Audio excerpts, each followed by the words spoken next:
Ang ikalawang sulat ni Pedro. Unang kabanata.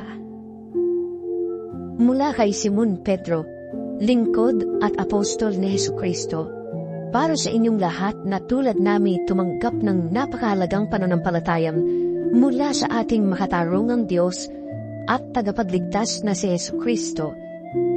Sumagana nawa sa inyo ang pagpapala at kapayapaan ng Diyos sa pamamagitan ng inyong pagkakilala sa Kanya at sa ating Panginoong Hesus. Tinanggap natin sa pamamagitan ng kapangyarihan ng Diyos ang lahat ng bagay na magtuturo sa atin upang mamuhay ng tapat sa Kanya. Ito'y dahil sa ating pagkakilala kay Jesus na Siya ring tumawag sa atin upang bahaginan tayo ng Kanyang karangalan at kabutihan.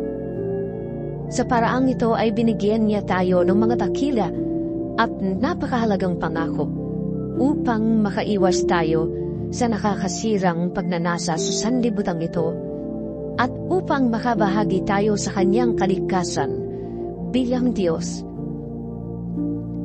Dahil dito, sikapin ninyong idagdag sa inyong pananampalataya ang kabutihan, sa inyong kabutihan, ang kaalaman, sa inyong kaalaman, ang pagpipigil sa sarili, sa inyong pagpipigil sa sarili, ang katatagan sa inyong katatagan, ang kabanalan sa inyong kabanalan, ang pagmamalasakit sa kapatid, at sa inyong pagmamalasakit, ang pag-ibig. Ang mga katangiang yan ang kailangan ninyong taglayin at pagyamanin upang ang inyong pagkakilala sa Panginoong Hesukristo ay huwag mawala ng kapuluhan at kapakinabangan. Ang sino mang wala ng mga katangiang yan ay mistulang bulag at nakalimot na pinatawad na siya sa kanyang mga kasalanan. Kaya nga mga kapatid, lalo kayong maging masigasig upang mapatunayan ninyong kayo ay tinawag at pinili ng Diyos. Kung ganito ang gagawin ninyo, hindi kayo matitisot. Sa ganitong paraan, kayo'y manuwag na papapasukin sa walang hanggang kaharian ng ating Panginoon at tagapagligtas na si Jesucristo.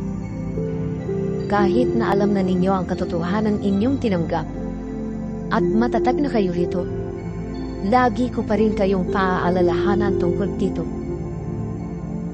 Minabuti kong sariwain ito sa inyong isipan habang ako'y nabubuhay pa. Alam kong hindi na ako magtatagal sa buhay na ito, ayon sa ipinahayag sa akin ng ating Panginoong Hesukristo. Kaya't gagawin ko ang lahat upang maalala pa rin ninyong lagi ang mga bagay na ito, kahit ako'y nasa kabilang buhay na.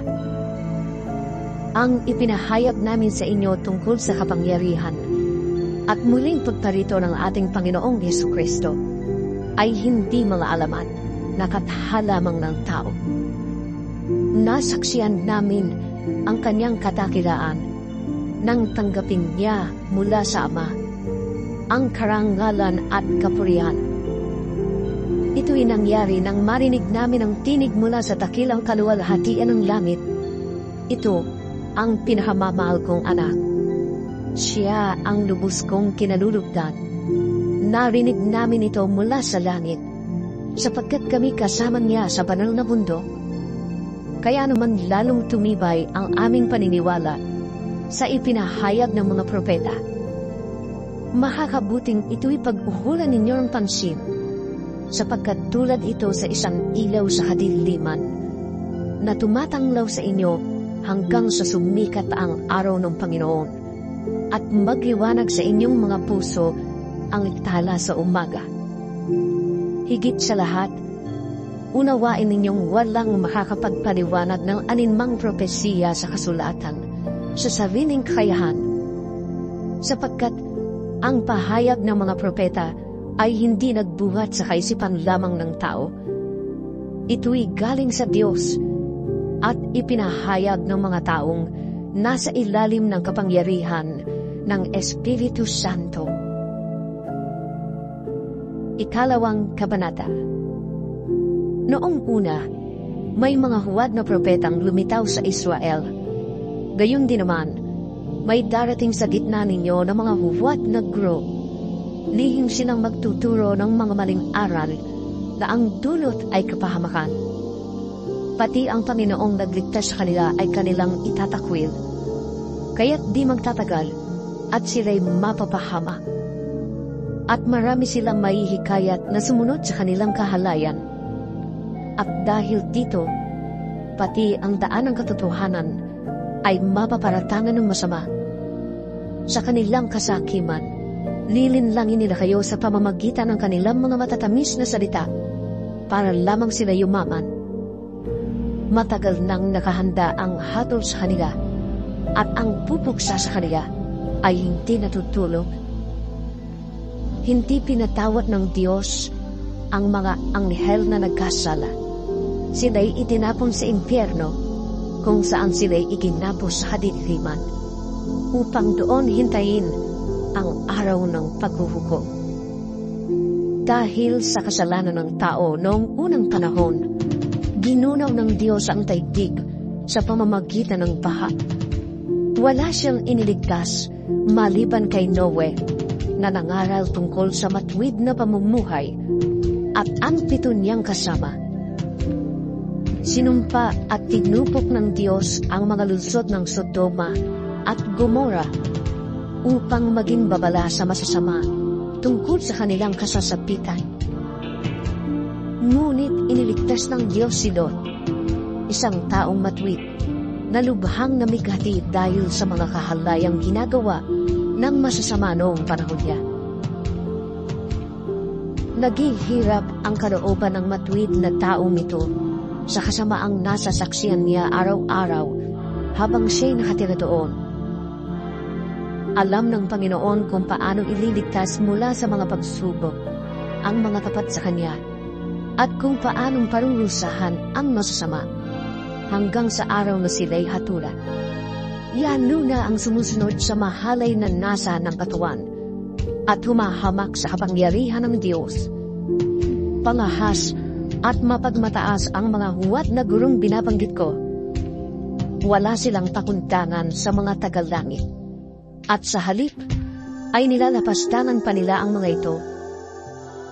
Samantalang ang mga anghel na higit na malakas at makapangyarihan ay hindi gumamit ng panlalait sa kanilang paghaharap sa Panginoon ng sakdal laban sa kanila. Ang mga taong ito'y parang mga hayop na walang isip at ipinanganak upang hulihin at patayin. Kinakalaban nila ang mga bagay na hindi nila nauunawaan. Kaya papatayin din sila, tulad ng may ilap na hayop. Pahihirapan sila gaya ng pagpapahirap nila sa iba. Ang kaligayahan nila'y ang hayagang magpasasa sa nasa ng laman. Tumatalo pa sila sa inyong salo-salo, ngunit kahiya-hiya at kasiraang puri ang kanilang ginagawa. Ikinatutuwa nilang kayo'y kanilang nalilindang. Wala silang hinahanap, kundi mga babaeng mapag-aaliwan nila. Wala silang sawa sa paggawa ng kasalanan. Itinutulak pa nila sa pagkakasala ang may hina. Sila'y mga sakim, at sila'y isinumpa. Lumihis sila sa matuwid na landas at naligaw. Tinularan nila si Balaam, anak ni Beor, na nagpahalaga sa bayat sa paggawa ng masama. Dahil dito, siya'y sinumbatan ng kanyang asno na nagsalitang parang tao upang siya'y sawayin sa kanyang kabaliwan. Ang nakakatulad ng mga huwad na gulong nito ay mga batis na walang tubig at ulap na itinataboy ng malakas na hangin. Inilaan na ng Diyos ang katiliman para sa kanila. Mataas silang mangusap, ngunit wala namang kabuluhan ang sinasabi. Ginagamit nila ang nasa ng laman upang maibalik sa kahalayan ang mga nagsisimula pa lamang lumayo sa mga taong may likhong pamumuhay. Ipinapangako nila ang kalayaan sa nahihikayat nila, subalit sila mismo ay alipid ng kasamaan. sapagkat ang tao ay alipin ng anumang hindi niya kayang labanan. Nakaiwas na sa kasamaan ng daigdig ang mga taong kumilala kay Hesukristo ng Panginoon at tagapagligtas. Ngunit kung muli silang maakit sa dating masamang gawain at tuluyang mahulog dito, ang magiging kalagayan nila ay masahol pa sa dati. Mabuti pang hindi na nila natutuhan ang daang matuwid kaysa matapos matutuhan ang banal na kautosang itinuro sa kanila, ay tumalikod sila dito. Angkop na angkop sa nangyari sa kanila ang mga kasabihang ugali ng aso matapos sumuka ay muling kinakain ang nailuwana, at ito namang baboy, paliguan mo man, pilit na babalik sa dating lubluban. Ikatlong kabanata. Mga minamahal, ito ang ikalawang sulat ko sa inyo. Sa dalawang sulat na ito ay sinikap kong gisingin ang malinis ninyong isipan. Sa pamamagitan ng pagpapaalala ng ilang mga bagay, alalahanin ninyo ang mga sinabi noon ng mga banal na propeta at ang utos na ibinigay sa inyo ng Panginoon at tagapagligtas. Sa pamamagitan ng mga apostol na isinugo sa inyo, una sa lahat, dapat ninyong malaman na sa mga huling araw ay pagtatawanan kayo ng mga taong namumuhay ayon sa nasa ng laman. Sasabihin nila, si Kristo'y nangakong darating, hindi ba? Nasaan na siya? Namatay na ang ating mga ninuno, ngunit wala pa ring pagbabago buhat ng likhain ng mundo ito. Walang halaga sa kanila ang katotohanan. Ang langit at lupa ay nilikha ng Diyos sa pamamagitan ng kanyang salita. Nilikha ang lupa buhat sa tubig at sa pamamagitan ng tubig. Sa pamamagitan din ng tubig, ginunaw ang daigdig ng panahong yon. Sa pamamagitan din ng salitang yon ay nananatili ang mga langit at ang lupa upang tupukin sa apoy pagdating ng araw ng paghuhukom at pagtuparusa sa masama. Ngunit huwag ninyong kalilimutan ito, mga minamahal, na sa Panginoon, ang isang araw ay 1,000 taon, at ang 1,000 taon ay isang araw lamang. Ang Panginoon ay hindi nagpapabaya sa kanyang pangako, gaya ng inaakala ng ilan. Hindi pa niya tinutupad ang pangakong iyon, alang-alang sa inyo. Binibigyan pa niya ng pagkakataon ang lahat na makapagsisi at tumalikod sa kasalanan, sapagkat hindi niya nais na may mapahamak. Ngunit ang araw ng Panginoon ay karating na tulad ng isang magnanakaw. Sa araw na iyon, ang kalamitan ay biglang mawawala, kasapayin ng isang malakas na ulo. Matutupok ang araw, buwan, at mga bituin. Ang mundo at ang lahat ng mga bagay na naririto ay mawawala. At dahil ganito ang magiging wakas ng lahat ng bagay, maging masunurin kayo sa Diyos at mamuhay kayo ng panahon. Habang hinihintay ninyo ang araw ng Diyos, magsikap kayong mabuti upang madaling dumating ang araw na ang kalamitan ay matutupok at ang mga bagay na naroroon ay matutunaw sa matinding init. Naghihintay tayo ng bagong langit at ng bagong lupa na paghaharian ng katarungan, sapagkat ganoon ang kanyang pangako. Kaya nga, mga minamahal, habang naghihintay kayo, sikapin ninyong mamuhay ng mapayapa, walang dungis at kapintasan. Isipin ninyong, kaya nagtitimpi ang Panginoon ay upang bigyan kayo ng pagkakataong maligtas. Iyan ang sinulat sa inyo ng kapatid nating si Pablo.